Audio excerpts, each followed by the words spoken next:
पाकिस्तान से आयात निर्यात बंद। भारत ने आयात निर्यात बंद किया। पहलगाम हमले पर भारत का सख्त रुख। पाकिस्तान से कारोबार पूरी तरह प्रतिबंधित। भारतीय वाणिज्य मंत्रालय ने रोक लगाई। 47.6 मिलियन डॉलर के व्यापार पर पूरी तरह से रोक। आर्थिक बदहाली से जूझ रहे पाकिस्तान को बड़ा भारत की कार्रवाई से डरा पाकिस्तान। पाकिस्तान ने मुस्लिम देशों से मदद मांगी। भारत की सख्त रणनीतिक कार्रवाई से घबराया पाकिस्तान। पाक प्रधानमंत्री शहबाज शरीफ ने मुलाकात की। यूएई, कुवैत, सऊदी अरब के राजदूतों से मुलाकात की। शहबाज शरीफ ने मुलाकात की मदद की अपील की। दक्षिण एशिया में शांति स्थिरता के लिए सहयोग की मांग की।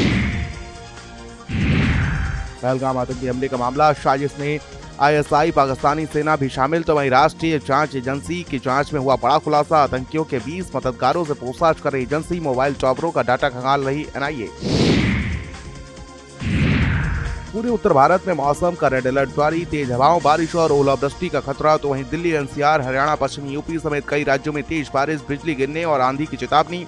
शुक्रवार को भारी बारिश से अब तक 8 लोगों की मौत हो चुकी है। तेजस्वी यादव ने पीएम मोदी को पत्र लिखा। जातीय जनगणना को लेकर तेजस्वी यादव ने पत्र लिखा। कहा कि लंबे समय से हमारे समाज के हाशिए पर धकेला गया जातिगत जनगणना कराना सामाजिक न्याय की दिशा में पहला कदम। आरक्षण पर लगाई गई सीमा पर पुनर्विचार करना होगा। उत्तर प्रदेश सरकार ने आउटसोर्स कर्मचारियों के हित में बड़ा कदम उठाया। जल्दी राज्य में आउटसोर्स सेवा निगम का गठन किया जाएगा। इस निगम के तहत कर्मचारियों का भर्ती, वेतन, अवकाश और सभी लाभ नियमबद्ध तरीके से मिलेंगे। अब आउटसोर्स कर्मचारियों को मिलेगा 180 दिन की मैटरनिटी लीव। तो वहीं आपको बता दें कि ईएसआई, अस्पताल में मुफ्त इलाज और साथ ही पेंशन सुविधा, आकस्मिक और मेडिकल अवकाश, ईपीएफ और ईएसआई की सुरक्षा। राजधानी लखनऊ में अंसल का एक और बड़ा घोटाला सामने आया है। गरीबों के लिए बने मकान को अंसल ने बेच दिया। तो वहीं अंसल ने सनस्टोन एंटरप्राइजेस को बिल्डिंग बेच दी। जो मकान गरीबों को मिलना था, वहां बुलडोजर चल रहा है। अंसल एपीआई के सेक्टर जी में हो रहा था ध्वस्तीकरण। बिना अनुमति के टावर का ध्वस्तीकरण कराया जा रहा है। आर्थिक रूप से कमजोर लोगों के लिए बनाए गए थे मकान। एलडीए अंसल के बीच विवाद से नहीं हो पा रहा था आवंटन। गरीबों का मकान अमीरों को अंसल ने बेच दिया। लखनऊ विकास प्राधिकरण, जिला प्रशासन की मिली भगत। लखनऊ में 10 मई को लगेगी विशेष लोक अदालत। 10 मई को राष्ट्रीय लोक अदालत का आयोजन। फैमिली कोर्ट और अन्य सभी कोर्ट में राष्ट्रीय लोक अदालत। आपराधिक वादों, पारिवारिक वादों का निराकरण होगा। नेपाल बॉर्डर पर बुलडोजर एक्शन जारी। अवैध कब्जों के खिलाफ हो रही ताबड़तोड़ कार्रवाई। कई जिलों में सील किए गए अवैध निर्माण। अवैध धार्मिक स्थानों पर भी की गई कार्रवाई। बहराइच, बलरामपुर, सिद्धार्थनगर में की गई कार्रवाई। श्रावस्ती, पीलीभीत और महाराजगंज में भी कार्रवाई हुई। बलरामपुर में 20 मदरसे किए गए चिन्हित। बहराइच में 143 अतिक्रमण हटाए गए थे। 6 मदरसे सील। सिद्धार्थनगर में अवैध धार्मिक स्थल 17 मदरसों पर कार्रवाई। श्रावस्ती में 53 मदरसे सील। 151 पर बेदखली की कार्रवाई। एक अवैध धार्मिक स्थल को किया गया ध्वस्त। पीलीभीत में मिले 7 अवैध मदरसे, 77 अवैध धार्मिक स्थल। महाराजगंज में 34 अवैध मदरसे मिले, 2 ध्वस्त किए गए।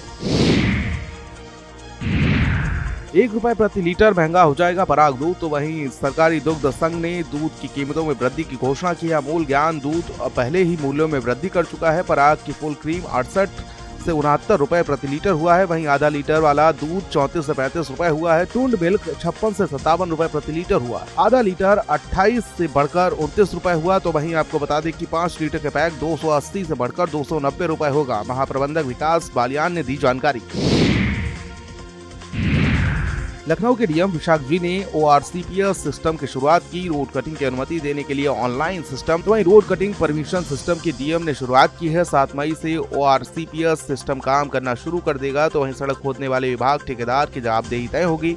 ओआरसीपीएस सिस्टम से अफसरों की जवाबदेही तय होगी। नगर निगम, जलकल विभाग, बिजली विभाग करते हैं सड़क की खुदाई। लापरवाही का नतीजा जनता को अब नहीं भुगतना होगा। तो वहीं पहले जिम्मेदारी एक दूसरे पर डालकर अफसर पल्ला झाड़ते थे। सेतु निगम, एनएचएआई की लापरवाही का नतीजा नहीं भुगतान होगा। यूपी के 40 से अधिक जिलों में बारिश का अलर्ट जारी है। भारी बारिश और बिजली गिरने का अलर्ट जारी किया गया है। लखनऊ, कानपुर, प्रयागराज, गोरखपुर के लिए अलर्ट जारी किया गया है।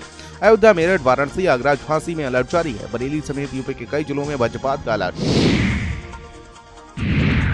भवन निर्माण समिति की बैठक का कल दूसरा दिन था। वहीं आज बैठक रामकथा संग्रहालय में हुई थी संपन्न। तो वहीं रामकथा संग्रहालय में गैलरी बनाए जाने को लेकर चर्चा हुई है। तकनीकी के जरिए गैलरी में राम कथाओं का डिस्प्ले होगा। 2026 तक पूरा हो जाएगा संग्रहालय का निर्माण कार्य। अप्रैल 2026 से राम भक्त कर पाएंगे संग्रहालय का दीदार। 8 एकड़ जमीन में बनाया जाएगा पंचवटी उद्यान। मंदिर परिसर में 60% होगी हरियाली। जीएमआर कंपनी के द्वारा डेवलप किया जाएगा उद्यान। हरियाली को राम जन्मभूमि परिसर में डेवलप करेगी कंपनी। संबल हिंसा में 5 महीने बाद सीओ अनुज चौधरी हटाए गए हैं। उनकी जगह आईपीएस आलोक भाटी को जिम्मेदारी दी गई है। हिंसा के बाद अपने बयानों को लेकर विवाद में थे अनुज चौधरी। वहीं अनुज चौधरी की दोबारा से जांच शुरू की गई है। सीनियर अधिकारियों ने उनके बयानों पर रोक लगाई थी। जल्द ही गैर जिला स्थानांतरण भी माना जा रहा है। गोंडा में बिना मान्यता चल रहे 163 स्कूल बंद होंगे। बिना मान्यता के चल रहे 15 मदरसे भी होंगे बंद। तो वहीं भवनजोत क्षेत्र में चल रहे 15 मदरसों को निर्देश 15 दिन में मदरसों को बंद करने के निर्देश जारी किए गए हैं। डीएम का तहसीलदार, खंड शिक्षा अधिकारी को पत्र, साथ ही थाना अध्यक्षों को भी पत्र जारी किया गया है। 15 दिन में 163 अवैध स्कूलों को बंद करने के निर्देश जारी किए गए हैं। प्रबंधक और प्रधानाध्यापक के खिलाफ एफआईआर में निर्देश, एफआईआर दर्ज कराकर 15 दिन में रिपोर्ट देने के भी निर्देश दिए गए हैं। मैनपुरी से खबर है, जहां पर शहर में घरेलू गैस की कालाबाजारी लगातार जारी है। घरेलू गैस से कार में होती है गैस की रिफिलिंग। आबादी में रिफिलिंग से हो सकता है बड़ा हादसा। डीएसओ के भ्रष्टाचार से गैस की कालाबाजारी। Bharat gas agency Ashok Verma supply करता है गैस। तो वहीं वीडियो वायरल होने पर पुलिस जांच पड़ताल में जुटी है। कोतवाली क्षेत्र के नवीन गल्ला मंडी के पास का मामला। अब वाराणसी से कोलकाता सिर्फ 7 घंटे में, जी हां, 35,228 करोड़ की लागत से बनेगा 6 लेन हाईवे। केंद्र सरकार की महत्वाकांक्षी योजना के तहत NH 61 के निर्माण से उत्तर प्रदेश, बिहार और झारखंड को जोड़ा जाएगा। व्यापार और आवाजाही में मिलेगी नई रफ्तार।